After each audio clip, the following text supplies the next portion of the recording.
Un budget en hausse, mais une vigilance de tous les instants. Dans un contexte international marqué par les crises en Europe de l'Est et les tensions dans le golfe de Guinée, la région du centre affiche ses ambitions financières avec une enveloppe d'environ 200 milliards de francs CFA pour 2026, entre rigueur budgétaire et investissement prioritaire, des équipements d'hémodialyse pour l'hôpital général et gestion de l'inflation importée. L'enveloppe se veut à la fois sociale et résiliente. Cet argent, il y aura donc en priorité l'achat d'équipements pour l'hôpital général, l'achat des équipements de dialyse pour l'hôpital général de Yaoundé, le travail sur la voie de développement, le pénétrant nord, Yaoundé-Obala, et aussi pour finir la route Hawaï et Yaoundé.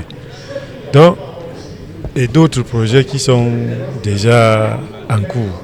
Dans l'enveloppe globale, environ 70 milliards de francs CFA de ce budget seront directement gérés et exécutés au niveau régional. Pour la direction générale du budget, l'exécution de ce budget sera faite dans un contexte économique national et international difficile. Elle a évoqué notamment l'impact des tensions persistantes qui affectent négativement l'économie mondiale et par ricochet celle du Cameroun.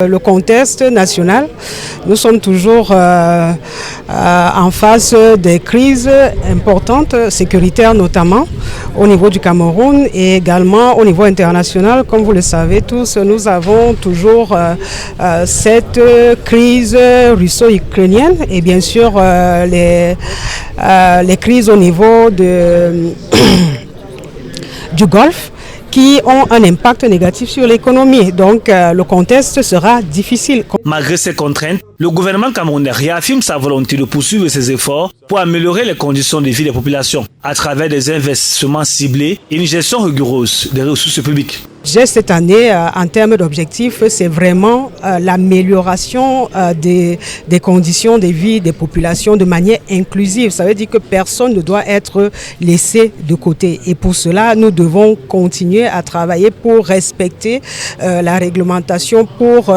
respecter les procédures afin que, comme je le disais, que l'on s'entende et que tout le gouvernement, chacun ce qui le concerne, fasse ce qu'il a attendu de lui pour le bonheur de tous.